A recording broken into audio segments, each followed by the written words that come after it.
कसं बघता आपण याकडे? काय वाटतं कसं पाहता आपण याकडे? बघा, कार्यकर्त्याला न्याय देण्याची भूमिका आतापर्यंत एकनाथ शिंदे साहेबांनी केली. मी सुद्धा गेली अनेक वर्ष हे शिवसेनेचा आमदार म्हणून काम करत होतो, परंतु मला न्याय मिळाला नव्हता. एकनाथ शिंदे साहेबांच्या नेतृत्वावर विश्वास ठेवून मी त्यांच्या सोबत गेलो आणि मी राज्याचा परिवहन मंत्री झालो.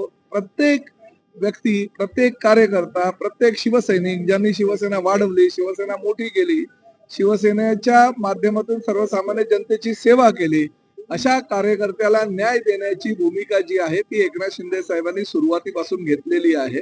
आणि ह्याचं फलित म्हणजे आमचं परत महायुतीचं सरकार आलं. 40 आमदार आमच्या सोबत आले होते, परंतु परत 60 आमदार एकनाथ शिंदे साहेबांनी निवडून दिले. आज 13 खासदार लोकसभेमध्ये आमचे झालेले आहेत. आपणही मान्य करा की सर्वसामान्य शिवसैनिकाला न्याय देण्याची भूमिका, कार्यकर्त्याला न्याय देण्याची भूमिका ही एकनाथ शिंदे साहेबांची असल्यामुळे हा जो ओघ आहे कार्यकर्त्यांचा तो शिवसेनेकडे प्रभावित होतो. एकनाथ शिंदे साहेबांच्या नेतृत्वावर विश्वास ठेवतो. एकनाथ शिंदे साहेब जे जे बोलतात ते करतात. हा त्यांचा आतापर्यंतचा इतिहास आहे. मी सुद्धा गेली 30 वर्ष त्यांच्या बरोबर आहे. 1997 साली ठाणे महापालिकेमध्ये नगरसेवक असल्यापासून माझा आणि त्यांचा 30 वर्षापूर्वीचा प्रवास जो आहे, मी आतापर्यंत एवढ्या वर्षात बघितलं त्यांनी जे जे काही शब्द लोकांना दिलेले त्या शब्दाची पूर्तता केलेली आहे की पुन्हा त्यापेक्षा अधिक दिलेलं आहे. आणि त्यामुळे सचिन अहिर यांनी आजपर्यंत केलेल्या कार्याचा गौरव खऱ्या अर्थाने एकनाथ शिंदे साहेबांनी केला.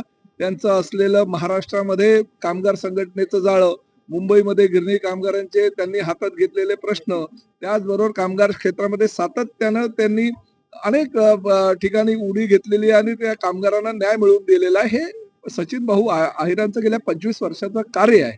आणि त्यामुळे त्या कार्याचा विचार करून एकनाथ शिंदे साहेबांनी जर त्यांना मानाचं पद दिलं असेल तर चुकीचं काय आहे? आज एक सचिन अहिर सारखा कार्यकर्ता पीठासीन अधिकारी म्हणून वर बसणार, त्याचा मला अभिमान आहे.